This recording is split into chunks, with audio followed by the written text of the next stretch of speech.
বৈষম্যহীন সরকারের প্রধান উপদেষ্টা ডক্টর ইউনূস স্যারকে আমরা বিশেষভাবে সরকারি 14 লক্ষ কর্মচারীর পক্ষ থেকে দাবি জানাচ্ছি যে আপনি দ্রুত সময়ের জন্য একটা পে কমিশন গঠন করে দিন এবং পে কমিশন বাস্তবায়ন হওয়ার আগ পর্যন্ত মহার্ঘ ভাতার উদ্যোগ নিয়েছেন, সেজন্য আমরা স্বাগত জানাই এবং আজীবন আপনার কাছে কৃতজ্ঞ থাকব।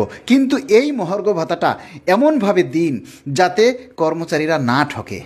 দেখুন, রাজপথে আন্দোলন সংগ্রাম করে কর্মচারীরা, এই পুলিশের জল কামান খায় কর্মচারীরা, আমরা শাহবাগে আন্দোলন করি, আমরা প্রেস ক্লাবে আন্দোলন করি, আমরা শহীদ মিনারে আন্দোলন করি, দিন শেষে সব কিছুই বেশি পায় কর্মকর্তারা।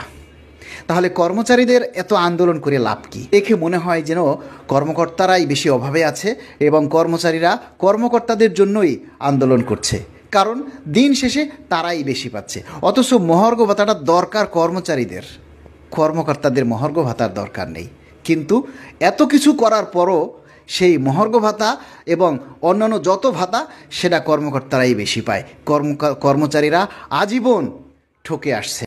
কিন্তু আমরা এই সরকারের কাছে ভালো কিছু আশা করি। কেন আশা করি? কারণ নির্বাচিত সরকার থাকে একরকম, আর বিপ্লবী সরকার বা বৈষম্যহীন সরকার থাকে আরেক রকম। তাই আপনাদের কাছে প্রত্যাশাও বেশি। কেননা দীর্ঘ 10 বছর যে সরকার ছিল তাদের কাছে মানুষ মুখ খুলতে পারেনি, বাক স্বাধীনতা তাদের কেড়ে নেওয়া হয়েছিল, মানুষ তাদের দাবির কথাগুলি প্রকাশ করতে পারেনি। তাই এই সরকারকে পেয়ে সকল মানুষের দাবি দেওয়াগুলি তারা প্রচার করছে, সকল মানুষের দাবি দেওয়ার কথাগুলি আপনাদের সামনে উপস্থাপন করছে। যেটা মনে হয়, যে দাবিটা মনে হয় মানা সম্ভব, আপনারা অবশ্যই সে দাবিটা মানবেন। আপনি না মানলেও কারো কিছু করার নেই, কিন্তু আপনাকে বৈষম্যহীন ভেবেই তাদের দাবির কথাগুলি আপনার কাছে উত্থাপন করছে, রাজপথে বিভিন্নভাবে দাবির কথাগুলি আপনার সামনে তুলে ধরছে। এই বেচারারা, এই কর্মচারীরা 10টা বছর তাদের মুখে তালা লাগিয়ে রেখেছিল, তারা রাস্তায় বের হতে পারেনি। কেন? তখন যে সরকার ছিল সে ছিল জুলুমবাজ, স্বৈরাচার। কিন্তু এখন যে সরকার সে হচ্ছে মানবতার সরকার, বৈষম্যহীন সরকার, বিপ্লবী সরকার।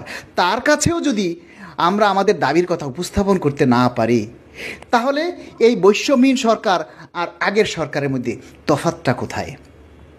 আমরা এটা বলতে চাই যে এটা বৈষম্যহীন সরকার না, এটা মানবতার সরকার। এই সরকারের কাছে আমরা চাইতে পারি, দেওয়া না দেওয়া সরকারের ব্যাপার।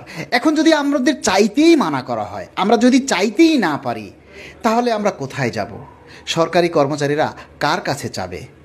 তাই আমরা এই বৈষম্যহীন সরকারের প্রধান উপদেষ্টা ডক্টর ইউনূস স্যারকে আমরা বিশেষভাবে সরকারি 14 লক্ষ কর্মচারীর পক্ষ থেকে দাবি জানাচ্ছি যে আপনি দ্রুত সময়ের জন্য একটা পে কমিশন গঠন করে দিন এবং পে কমিশন বাস্তবায়ন হওয়ার আগ পর্যন্ত মহার্ঘ ভাতার উদ্যোগ নিয়েছেন, সেজন্য আমরা স্বাগত জানাই এবং আজীবন আপনার কাছে কৃতজ্ঞ থাকব। কিন্তু এই মহার্ঘ ভাতাটা এমনভাবে দিন যাতে কর্মচারীরা না ঠকে।